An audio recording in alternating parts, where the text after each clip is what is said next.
I was 19 and had just gone off to college when my mother died. I contemplated moving back home to help out with my sister, Abby, who's 12, and my brother, Julian, who's 5, but my dad wouldn't hear any of it. The three of them had helped me move into my small dorm in McNally Hall, and Abby sat on my bed, asking if she could stay. It was hard leaving them, especially with my mum gone now, but things were so exciting at the university. My parents had always been your typical middle-class Midwesterners. We were your typical lower-middle-class suburban family. There was nothing unique or strange about us. We had never been really religious, but my mother dragged us to church on special holidays. It was all more for show and pomp though, and less about God and sins. My parents prided themselves on rationality, and reason and political, philosophical, and spiritual, light-hearted debates were a constant bonding activity in our household. The cancer changed a lot, and when Mum died, it changed things even more. We didn't really pray, we just sort of waited and hoped. We did what most families do in that situation. We survived as best we could. I left for school in August. Abby wrote me daily.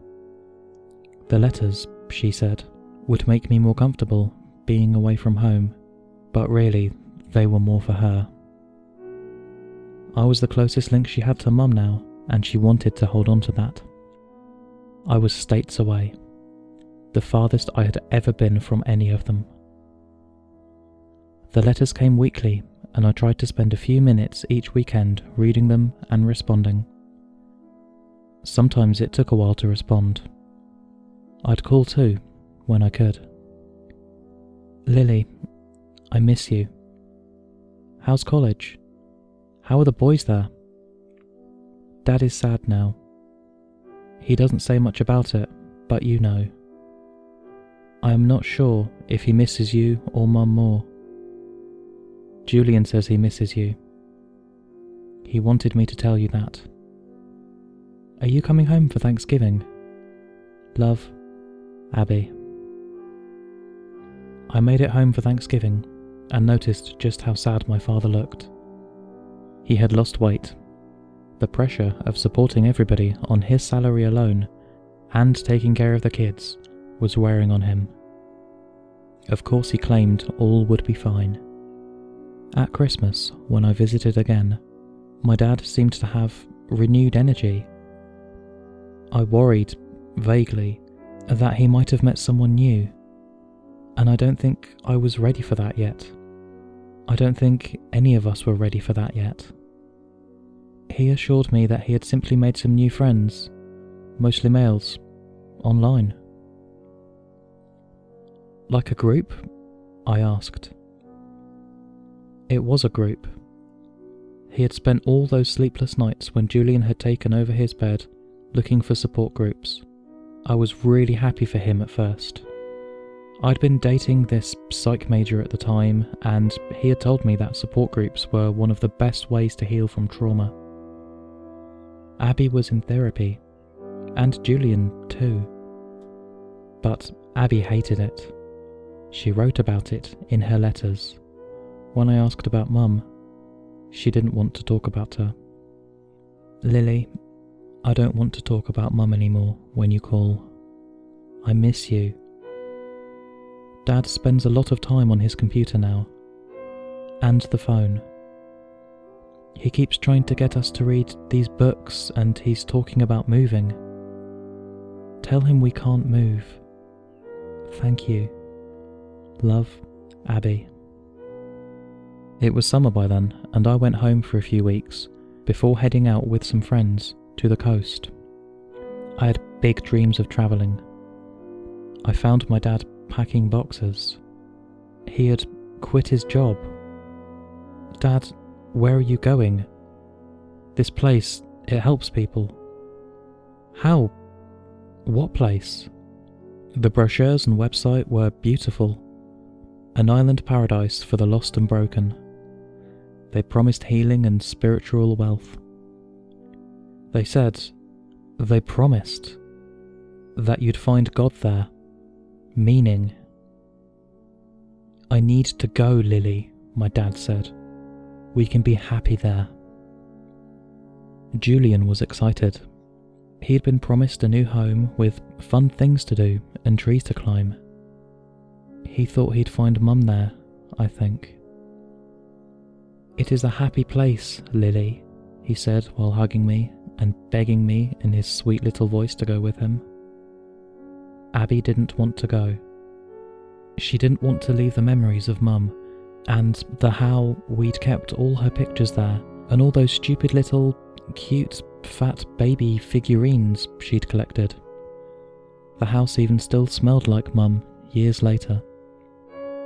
When I left a few weeks later to join my friends and the ridiculous boyfriend I thought was the one, I honestly believed they'd be okay.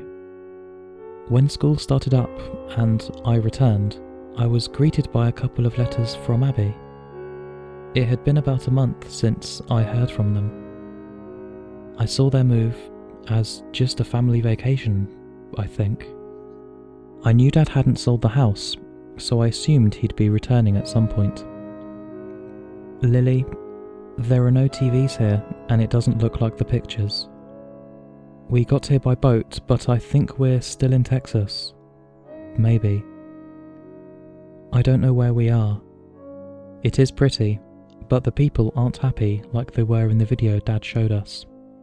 The adults work all day, and we have to sit in class. They separate the boys and girls. I am not allowed to sleep in the same house as Julian. Dad says it is because God said we had to. I don't really like God anymore. I miss Julian. I think he's scared. Can you come and get us? Love, Abby." I made a few calls to my dad's cell phone, but it had been shut off. I wrote Abby a letter and told her to give it to Dad. I just wanted to know what was going on, where they were exactly. The website was still there, the one he had showed me, but there was no number to call. The pictures were stock photos. Abby said they weren't allowed to tell people where they were and that she had gotten in trouble for writing sad things.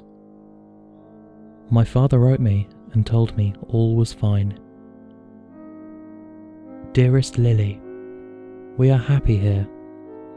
You should come join us. Love, Dad." He included a picture of him and Julian and Abby. They were smiling, and in the back you could see huts and people wandering about, possibly working. Abby looked sad. My dad wrote more letters, some asking for money, a lot telling me about God and all the wonderful things that were happening in their community. That's what he had called it, a community. A new community built on peace and brotherhood, devoted to the Word of God. In October, the letters stopped coming. It wasn't uncommon for the letters to be delayed, and by that time I was debating going to the police or the Department of Child and Family Services. I don't think my father would ever hurt them, but I was worried. I talked to a counsellor at my school who didn't offer much help. My father constantly sent letters and pictures showing them alive, at the very least. I spent sleepless nights searching for anything on that place, and the men who ran it. I came across a journalist, Greg, doing a story for the investigative journalism arm of websites that specialised in sensational news pieces.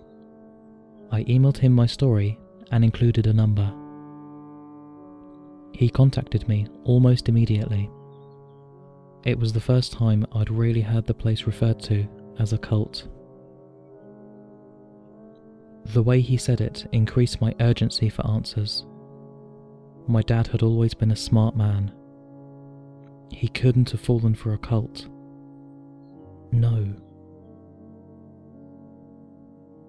Greg had hours upon hours of footage of previous members of that place, all telling the same story of forced work, slave labour, rape, child brides, etc. I asked if there was any way to get them out. Was he sure this was real? Was this really a cult? Was my family in danger?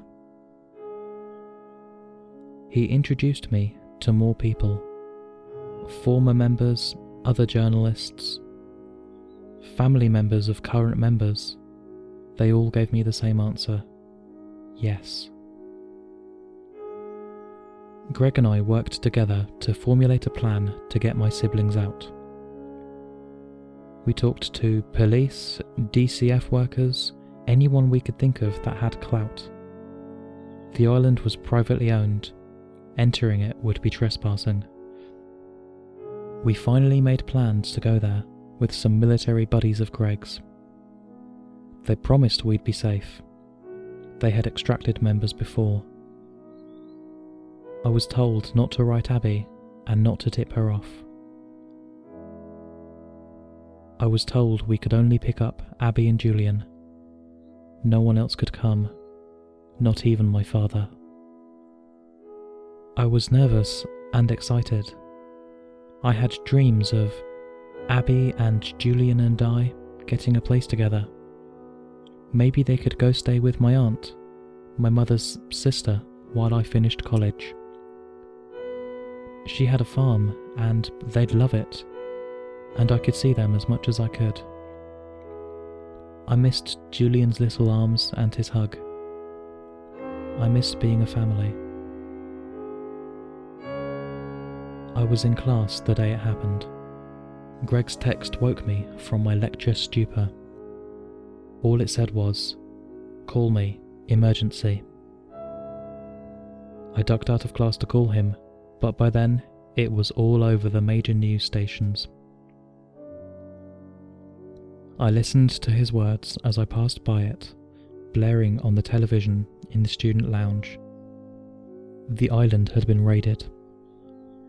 At its core, it had been a shell for free labour and CP, all under the guise of a healing, spiritual place of communing and living a life with God. They had taken good people and perverted them. Some of the more fundamental members had fought back. There had been gunfire. It was weeks before I found out if my family was among the dead. My dad had been killed trying to flee with my brother, Julian.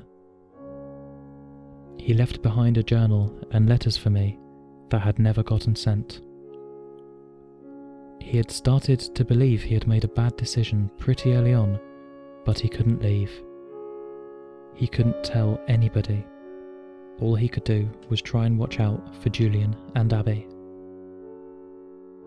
Abby died in a fire that had been started by one of the heads of the church.